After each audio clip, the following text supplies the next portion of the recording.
Hello friends, आज हम लोग बात करने वाले हैं एचओसी फूड इंडिया लिमिटेड कंपनी के बारे में। उनका Q4 FY26 में जो नंबर आया है, पहले हम लोग उसको समझेंगे। उसके बाद हम लोग समझेंगे कि कंपनी का बिजनेस मॉडल क्या है। उसके बाद हम लोग देखेंगे कि FY26 में उन्होंने क्या किया है। देन हम लोग जानेंगे कि FY27 में उनका कुछ गाइडेंस का नंबर है क्या। ठीक है, तो आप लास्ट तक वीडियो को देखो ताकि आप समझ पाओ कि बिजनेस करती क्या है और बिजनेस का फ्यूचर का एस्पेक्ट क्या है। ठीक है, तो पहले हम लोग नंबर की बात करते हैं। सो फुल ईयर FY26 का जो उन्होंने टोटल रेवेन्यू ग्रोथ का नंबर दिया है, that is plus 90% YoY number है। Then EBITDA is plus 72% growth हुआ है। PAT is plus 77%। Annual EBITDA margin is 14.48% and the PAT margin is 8.73% है। ड्यूरिंग H2 FY26 का जो नंबर आया है, that is top line plus 84% है। EBITDA is plus 52% है। पैट इज 66% है। देन EBITDA मार्जिन इज 13.95% है। पैट मार्जिन इज 8.57% है। So these are their numbers. आप देख सकते हो कि H2 में जो उनका नंबर आया, मतलब top line is 85% and the EBITDA is plus 52%। ये थोड़ा कम है and that is because they started their new verticals. मतलब उन्होंने स्टार्ट किया है B2B एंड द एक्सपोर्ट का वर्टिकल्स नया स्टार्ट किया है। And because of that they got कि रॉ मटेरियल का डिमांड उनके पास ज़्यादा आ गया, क्योंकि वो सारा एक्सपोर्ट के लिए उनको मतलब प्रोसेस करने के लिए रॉ मटेरियल चाहिए था। सो उसके कारण क्या होना किया उन्होंने कि उनको ऑफ सीजन में जो रॉ मटेरियल परचेज करना पड़ा। तो अब अगर आप ऑफ सीजन में रॉ मटेरियल परचेज करोगे तो ऑब्वियसली आपको कॉस्टिंग ज़्यादा मिलेगा। एंड बिकॉज ऑफ दैट उनका जो EBITDA कम आया है इस बार का। बट दे आर सेइंग कि हम लोग आगे चल के इसको 15% टू 60% के आसपास मेंटेन करेंगे और हम लोग उससे थोड़ा बेटर करने की भी कोशिश करेंगे। बट आगे का नंबर है, मतलब 15% से 60% हम लोग सस्टेन कर सकते हैं। इस EBITDA का जो मार्जिन है वो हम लोग सस्टेन कर सकते हैं अभी का, क्योंकि 13.95 है जो H2 का नंबर आया है and the annualise EBITDA is 14.48 का है। ठीक है, अभी दे स्टार्टेड नए 8 आई थिंक नए स्टोर स्टार्ट किए हैं उन्होंने FY26 में।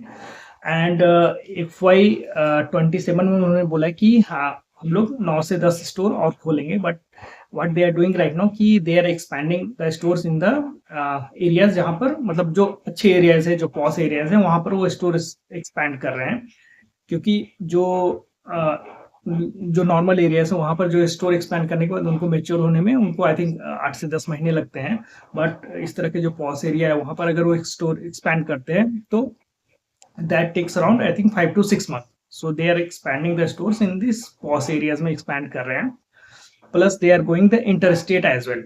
मतलब व्हाट इट मीन कि वो भोपाल में उन्होंने अपना नया स्टोर ओपन किया है और वहाँ से वो लोग MP एंड महाराष्ट्र का जो नागपुर के बेल्ट है वो सारा कुछ कवर करने वाले हैं। This is how they are doing in the store के एक्सपेंशन में। Sorry, they were also setting up the new plant. मतलब 50,000 मीट्रिक टन का एक नया प्लांट वो लोग सेटअप कर रहे हैं and that is going well. मतलब थोड़ा डिले है एंड 75% के आसपास व्हाट दे टोल्ड कि 75% के आसपास काम हो चुका है हमारा। जो थोड़ा 25% का काम जो बचा हुआ है that will be done in 1.5 month. मतलब 1.5 महीने के आसपास में खत्म हो जाएगा वो काम। और उसके बाद वहां से हमारा प्रोडक्शन स्टार्ट हो जाएगा। अभी उनके 2 प्लांट्स हैं and this will be the next plant that will start, that production will start after 1.5 months two के आसपास में वो स्टार्ट हो जाएगा। ठीक है, so this is how they are expanding कि अपना प्रोडक्शन एक्सपैंड कर रहे हैं। Then they are also doing this export का हमने बात किया, राइट। एक्सपोर्ट जो उन्होंने नया स्टार्ट किया है, so that is they started very new and they are saying कि एक्सपोर्ट में हमारा अभी कुछ प्रॉब्लम नहीं है because what we are doing कि हम लोग safety first sort of export कर रहे हैं, सेफ्टी फर्स्ट अप्रोच ले रहे हैं। एंड व्हाट इट मीन कि हम लोग थोड़ा पेमेंट पहले ले लेते हैं, then we do the export to those जो भी जो हमारे सप्लायर्स हैं वहाँ पर एक्सपोर्ट करते हैं हम लोग। Right now they are exporting in UK and US में एक्सपोर्ट कर रहे हैं। और अभी आई थिंक जो उनका एक्सपोर्ट का जो revenue contribution that is around 7% and because that they recently started. और आगे चल के that will be also improving of number, वो इम्प्रूव होता देख सकते हो आगे चल के। That management is telling in their con call. Then capex के अराउंड व्हाट दे टोल्ड कि हमने जो FY26 में 1.67 से 2 करोड़ के आसपास का कैपेक्स किया है और FY27 में we are planning to do 4.5 crore से 5 करोड़ का कैपेक्स करने वाले हैं। And after all this capex plan, मतलब सब कुछ होने के बाद, जो अभी हम लोग 10 टन आटा हम लोग प्रोड्यूस कर पाते हैं इन वन शिफ्ट में, सो वो कैपेसिटी बढ़ के हमारी 45 से 50 टन के आसपास हो जाएगी। And that will be at up around 200 crore का रेवेन्यू उससे आ सकता है। So that they are saying in their con call में, उन्होंने वही बात बोली है, ठीक है। देन दे आल्सो टोल्ड कि we are also trying to improve our online जो बिजनेस है उसको। व्हाट आई मीन कि उनका जो वेबसाइट्स और ऐप से जो भी डिमांड आ रहा है वो अभी आई थिंक 3 करोड़ 2.5 करोड़ के आसपास, 2.5 से 3 करोड़ के आसपास का रेवेन्यू आ रहा है।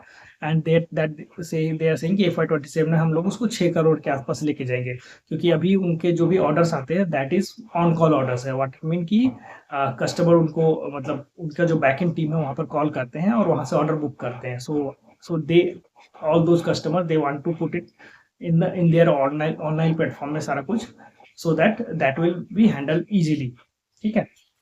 So that is how they are planning to expand their online का बिजनेस, एक्सपैंड कैसे करने वाले हैं। देन रेवेन्यू के अराउंड उन्होंने कुछ गाइडेंस नहीं दिया, मतलब FY27 में रेवेन्यू ग्रोथ का कुछ गाइडेंस नहीं दिया, बट व्हाट दे टोल्ड कि we will try to give the impressive results. हम लोग इस बार भी हम लोग इम्प्रेसिव रिजल्ट्स देने की कोशिश करेंगे। सो that they told in their con call, ठीक है। बट कुछ गाइडेंस का ऐसा नंबर नहीं दिया है।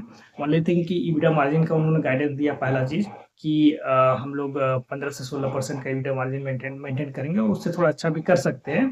कैपेक्स के around that total that they told कि 4.5 करोड़ से 5 करोड़ का कैपेक्स करेंगे।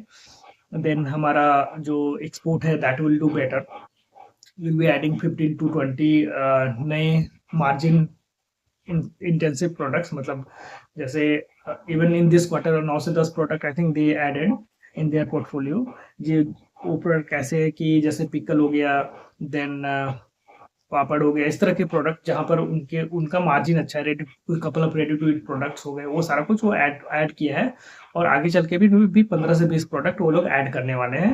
That will add up, that will give them basically the good margin. मतलब क्या होगा कि इस तरह के प्रोडक्ट से जो भी प्रॉफिटेबिलिटी आएगी, जो भी, वो सारा कुछ इनके EBITDA मार्जिन में ऐड होगा, और वो आप उसका इफेक्ट अगेन जाके हम लोग पैट पे देख सकते हैं।